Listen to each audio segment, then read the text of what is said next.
So growing the Drupal community. So I'm going to enter in now into the Drupal pitch deck templates. So if you notice, the themes just changed. Growing the Drupal community, what is that all about? I don't know if audio works here, but I'm going to play this video anyway. Oh no. Okay, what is the backbone of millions of websites? Let me do the voiceover. I should have the script. Audio's not going to work unless you have audio out. So there's this amazing voiceover to this video that convinces you that Drupal is the innovative platform for the future. I'm put on my marketing voice. And this video would be great too if it was translated into French, you know. So this was one of the. That was very rigorous. Nobody's that excited. Oh no! People are that excited about Drupal. So this was one of the outcomes of the Promote Drupal initiative, which started about a year and a half ago now, and it's an initiative that has been led by the Drupal Association, and a lot of people in the community have been involved in coming up with ideas and materials and resources and now translations to come up with a common set of marketing materials that we can all use to grow the market for Drupal. And really excited about this initiative, and the video is great. So you should go watch it with the sound on. It's pretty nice. Got some. Is it just going to play again? No. No, it's almost right. It's almost over. Yes, open source. There we go. Drupal, right there at the end. Awesome. So this is you might have seen this if you went to DrupalCon Seattle. It was like the opening of the Dries Note. So growing Drupal means growing a community. Adam talked about a lot of community stuff this morning, which was very, I got a lot of great ideas. I took a lot of notes. But for those of you who maybe haven't spent as much time as me and Adam, like thinking about the community, when you think about like what is the Drupal community, the Drupal community is actually a very broad concept. So it's all of us here. We're all at this event. It's all of the developers and designers and translators, content people, project managers and marketers who contribute to the Drupal project. And this is a huge group. And you see people collaborating in so many different ways that sometimes it's hard to put your finger on what the Drupal community is exactly. Now, what is the Drupal Association? Because I'm sure some of you probably heard of this Drupal Association thing for the first time this morning when we said, well, what should the Drupal Association do in all of this? The Drupal Association is the organization that does things like running DrupalCon, running Drupal.org, keeping all those servers online, and then running programs in the community to support community efforts. So the Drupal Association's not sitting around saying, oh, we should really add this new feature to Drupal. That's not the role. The role is more to support the community, but I think also to grow the community and to expand it and help it work better and add new initiatives like Promote Drupal that the community can get behind. So another good question is, why do we want to grow the Drupal community? So for those who are new to Drupal, maybe new to open source, this concept might seem kind of strange. Because in a way, if you're growing the Drupal community, who are we going to have more of? Well, we're going to have more developers doing Drupal, more designers, more content people, more accessibility experts, all these people doing Drupal. And from a business perspective, some people might think, oh, but that means I'm going to have more competition, you know? Like right now, there's a huge demand for Drupal, and I like the fact that there's not so many people who do it. It's kind of my niche. But in fact, for all of us, we should all have many, many reasons to want to grow the community. And I think growing the community means growing the number of developers, but also all these other people, growing the number of people using Drupal, growing the number of people contributing to the software and making it great. So for developers and designers and site builders, we all want to have more Drupal projects to work on. So growing the community actually means growing that demand for Drupal. And if you're using Drupal for a project, you want people you can collaborate with and share best practices and get ideas, and you want Drupal to keep innovating. And if you're like me, you're running an agency and you're using Drupal, you want the Drupal community to grow because you actually need developers to work on projects, and you need clients to hire you, and you need to have more people using Drupal. So I think all of us, whatever role we play, we all have an incentive to grow the community and improve it. So how is the community changing? Because I think for those of us who have been involved in Drupal for years, you might have seen kind of an evolution, and Drupal being used more and more for enterprise projects or big government projects. You see Drupal being used on a massive scale, and it used to be something that was used maybe more on smaller community sites or for smaller nonprofits.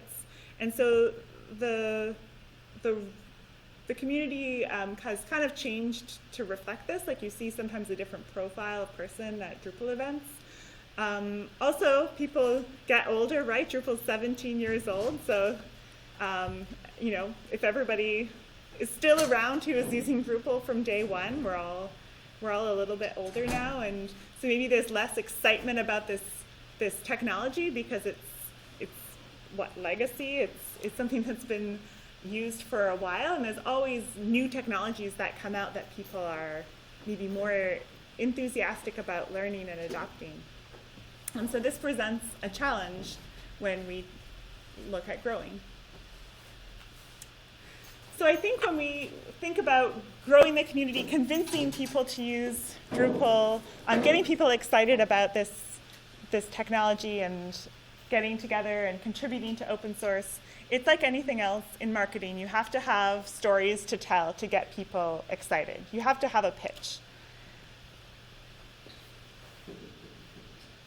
And I think the great thing about Drupal is that we do have a lot of great stories to tell. We have a lot of success stories that we can celebrate. And we just have to think about this more as marketers. And we need to think about it more from the perspective of the people that we're trying to attract to our community. So I'll just walk through a few of the stories that I think we should be telling more. One of them is about diversity and inclusion. So this is something we hear a lot about these days, which I think is great. And this graph is a little, you might take pictures of it because it's pretty, but it's a little hard to read. This is from self-reported information about people who feel like they're in an underrepresented group based on one of these factors. So it's all self-reported, so it's for people on Drupal.org, and so we have lots of diversity, but it's also showing that we have people who feel like they're underrepresented. So ideally people would feel more like they are represented and feel like they belong. But I think in Drupal in general, we are a very welcoming community. We're making strides in this area of diversity and inclusion, and we have new programs underway all the time. There's actually a new training program that's just being launched right now to help train people who want to speak at Drupal events who come from underrepresented groups and feel like they need coaching to help them kind of get started. So it's a way to encourage more representation at our events. And I think that's a great story to tell. Oh, here's a slide that looks like the colors are, oh no. It's a slide in multiple parts. So I stole this directly from the Dries note with permission. This is all about how Drupal 8, maybe some of you have been migrating from Drupal 7 to Drupal 8. Any of you? What kind of story is that? That's like a tough slog story, right? It's a lot of work to do those kinds of upgrades. But Drupal 8 to Drupal 9 is kind of going to be this smoother transition. Like, we're going to be have a lot easier time moving to Drupal 9. And that's a great story to tell. And I think that's a story that's now being told. I'm seeing clients who are talking about this. Yeah, like, we want to move to Drupal 8 so we can get to Drupal 9. We see blog posts written about this, and a lot of work being done in the community to help for preparedness. Like, let's start testing our modules now to make sure that they're going to be ready. So that's a story that we need to also be telling as a community.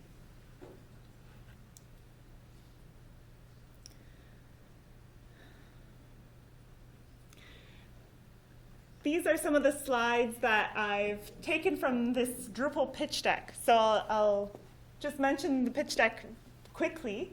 I mentioned the Promote Drupal initiative earlier. The Drupal pitch deck is another project out of the Promote Drupal initiative. It's a marketing resource that anybody can use. And recently, the Drupal pitch deck, all the content for it was kind of broken apart and put into a Drupal website. So now people can go and translate it. So Lingotech contributed their translation service tool, so it's easier for translators to get in there and translate all this great marketing material. And it means that you can go and generate your own pitch deck. So you can take all these slides about benefits of Drupal. You can take all these slides with case studies. You can pick which ones you want. You can pick which language you want them in, and you can download your very own pitch deck. I don't think it's ready like today to go and do all of that, but the idea is to have that ready for DrupalCon Amsterdam, which is in about a week. So, so one of these, one day very soon, you'll be able to do this. So anyway, some of those slides are there to talk about the benefits of Drupal, and I think these are all things that we can be talking about. And like Adam said this morning, we're checking all the check boxes more than ever before. Drupal's easy for people to use. The multilingual aspects, the flexibility, the security, the accessibility. And part of the thing with Drupal is that it has been around for so long that these things have not always been true. I don't think we could have had this slide back when I first downloaded Drupal 10 years ago. It would have been a lie. and now it's quite possibly true, depending on how you configure it. So these are all things that I think we can do more storytelling about and talk about more successes in people's adoption of Drupal. So I think it's something we're making progress in, but we need to do collectively as a community. So things already in the works. So if you've been paying attention, you might have seen some of these things. There's this pitch deck project.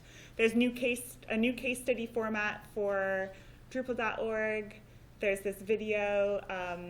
There's actually a Drupal branding, like a branding guidelines that have been developed with all the typography and colors and things, like style guide for images, things like that.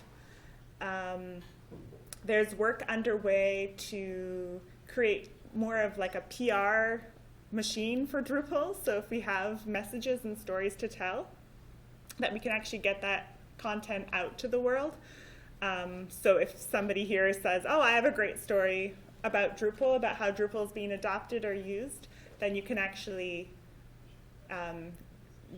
get that to the right people in actual media.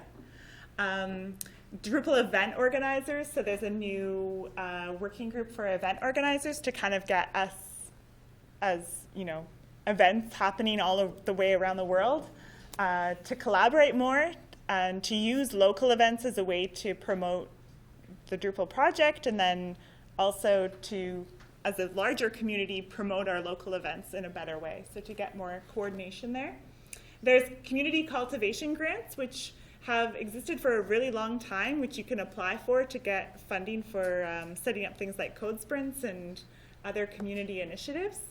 And I think those are great, but I think a lot of people don't know about them. So if you have an idea for how to, either do some contribution work or also just spread Drupal in the community, then you can apply for one of those grants. The diversity inclusion workshops for speakers I mentioned, that's a new thing there, but I think there's a lot of other things coming out of the diversity and inclusion group. And there's also recently been like more diversity in the kind of content we see at DrupalCon. So there's actually a track there specifically for content editors and digital marketers, and that means at the last DrupalCon there were at least 100 content editors and digital marketers who showed up, which in the past, DrupalCon was largely a developer, site builder kind of event. And another area that there's been expertise is in more within Drupal itself. There's the Umami profile. Has anyone used this before? So this is something you can use to kind of demo Drupal to your friends instead of just showing them Bartik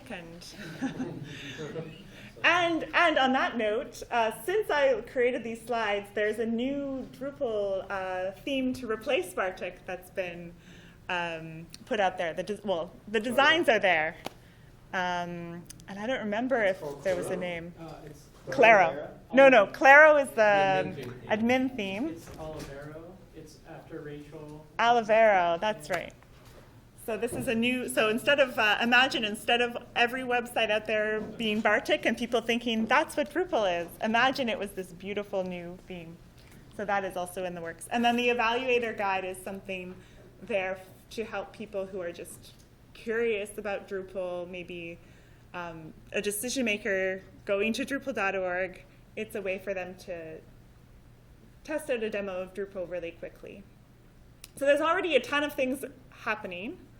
But all of these things need volunteers and need work, of course.